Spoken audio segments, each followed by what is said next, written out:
I'm Polly. I'm a mom, a wife, a pelvic floor physical therapist, and founder of No Kegels University.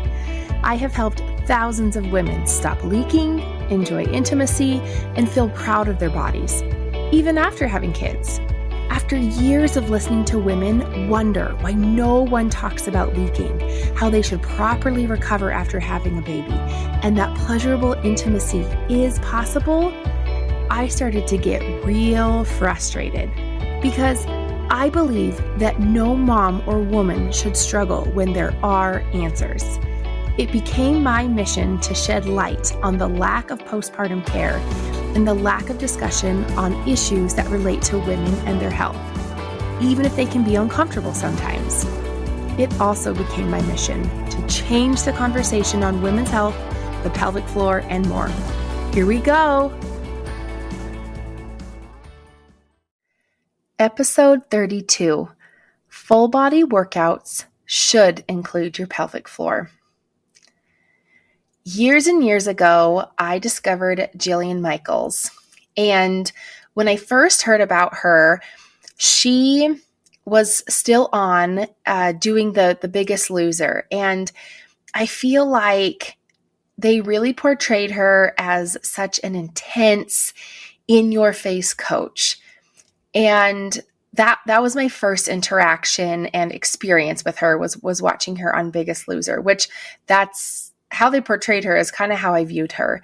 And one of my good friends was mentioning to me that Jillian Michaels had a podcast and she said, I think you would like it. And I said, okay, why? Is it going to make me laugh? Is it about a topic I like? And she said, I think you'll like it because she talks a lot about nutrition and dieting, but how to do it in a sustainable way. And she talks a lot about different workouts and even exercise principles. And I thought, maybe. And she said, but she's also pretty entertaining too. You'll enjoy it. And so I started listening to her podcast. And I wish I could remember how long ago this was, but it really was entertaining. I thought her and the people that she would have on, sometimes they would joke around and it would make me laugh. But one of the things I really enjoyed was learning a lot of those workout principles or exercise principles and the logic and the rationale behind them. And one of the things that I remember, she was talking about this exercise principle that you can increase your caloric burn.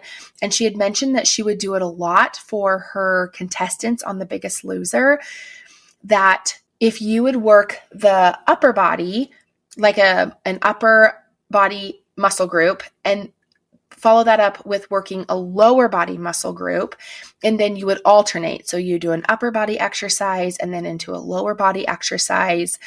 And what she was saying is that it was really great because the reason that it increased your caloric burn was it would take your heart would have to shunt blood down to the lower body during a lower body exercise while you were doing those repetitions of whatever exercise it was.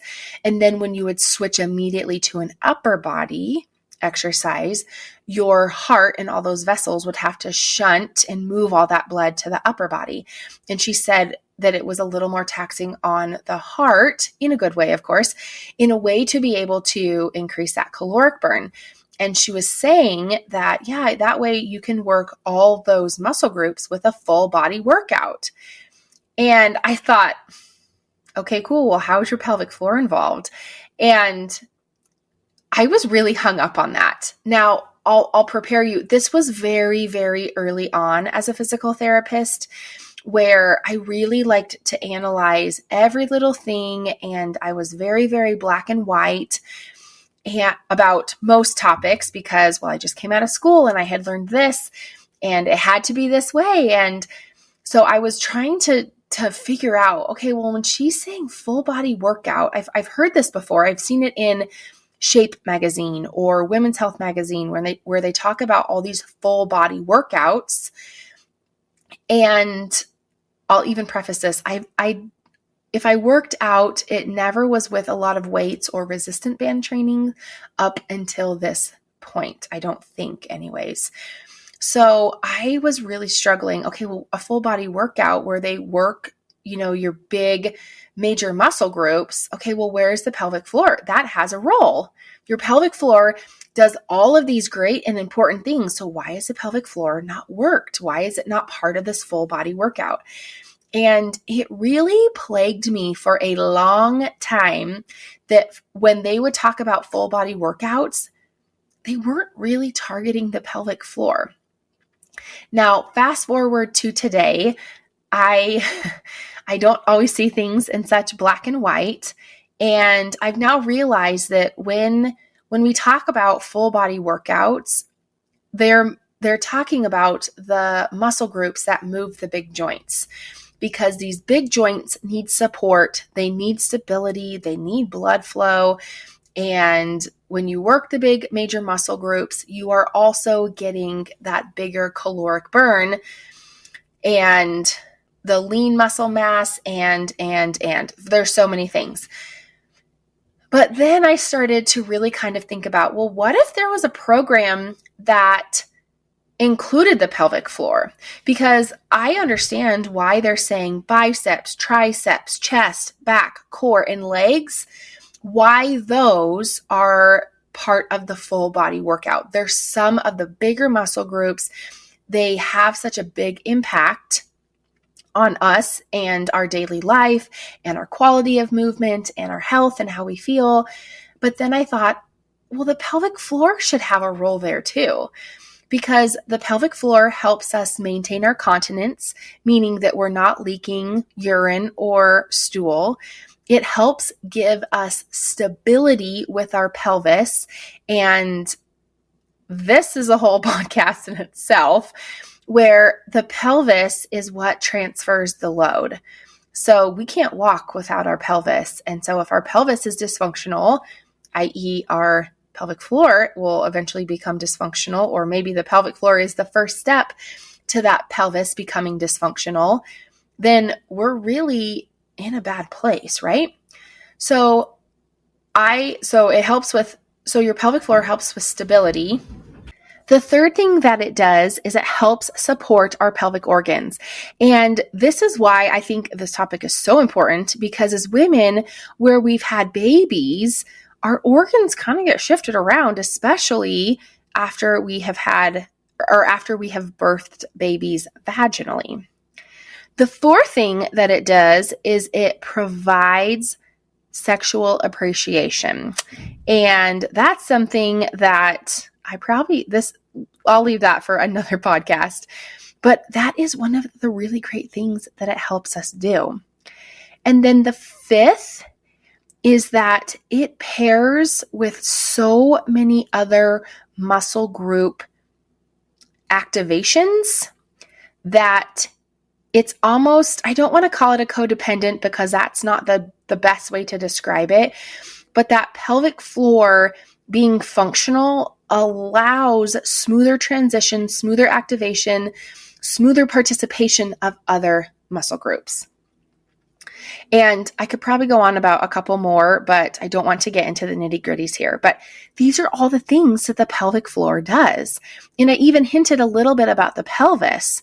Well, that's important as well. So with all these things that are so important, especially as women, I decided, well, there should be a full body workout program that includes that pelvic floor. And so I created a program called No Kegels Fitness that allows all the major muscle groups, pelvic floor included, to be able to be working. Now, if that's of interest to you, go ahead and check the show notes. The link will be there. But really, I want your brain just thinking on this topic a little bit more, because when I started Beyond the V and when I started my online programs with No Kegels University, that is the impact that I have been hoping to make, is that we are changing the conversation on these things.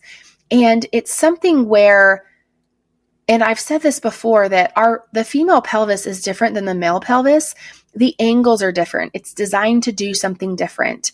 And so I feel like I shouldn't say feel like, I know the female pelvis needs different direction. It needs different exercises than what is mainstream there.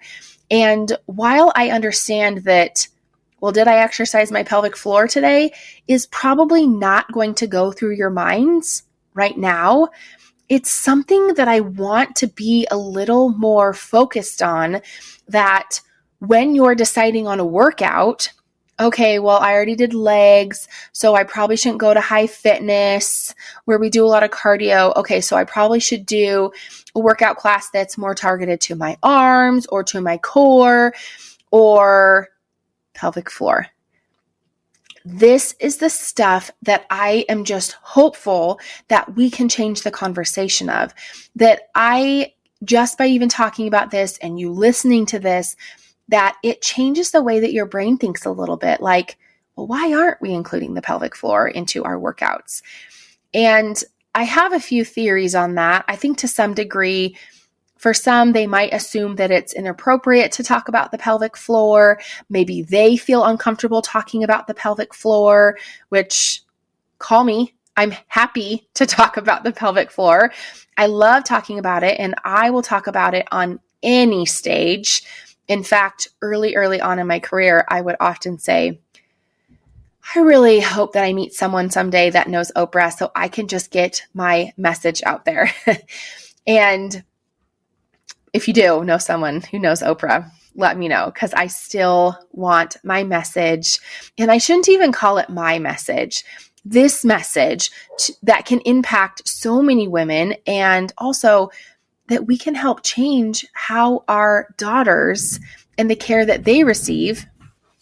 This is an opportunity for us to truly create a legacy for not only us, but for our daughters and our granddaughters, and the type of care and the type of knowledge and education that they have access to, so that their lives can be improved. But I think that another reason that the pelvic floor isn't talked about is because it's not well understood. And this is where I really want things to change. If you can start asking questions, if you can start obtaining resources, not only just for you, but just for your circle. And I should say, I'm so glad you're here. And I'm hoping that this podcast will serve as a resource for you as well. But if you just even start asking questions, that's going to allow the people in your circle, the women included, to start maybe changing the way that they think about this. Because I would love to be able to help all women.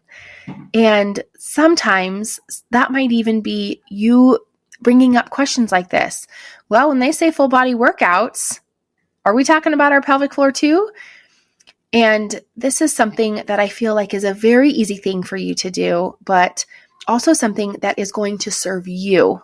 It's going to serve the people you talk to, especially the women that you talk to. And I'll thank you in advance for doing so. The homework for this episode is 2 things.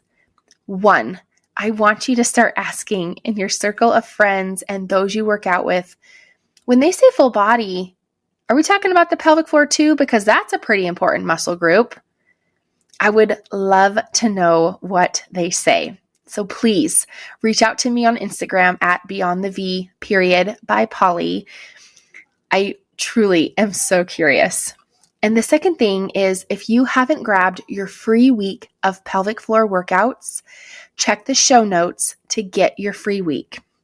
Remember, you're an heiress and a queen and everything in between. See you in the next one. If you enjoyed this episode or even wondered if I can help you, check the show notes for more details. And to see what else I'm up to, follow me on the socials at beyondthev by Polly. Because I'm changing the conversation on women's health, the pelvic floor, and more, I still need your help. Please subscribe, leave a review, and share with a friend or two. See you next week.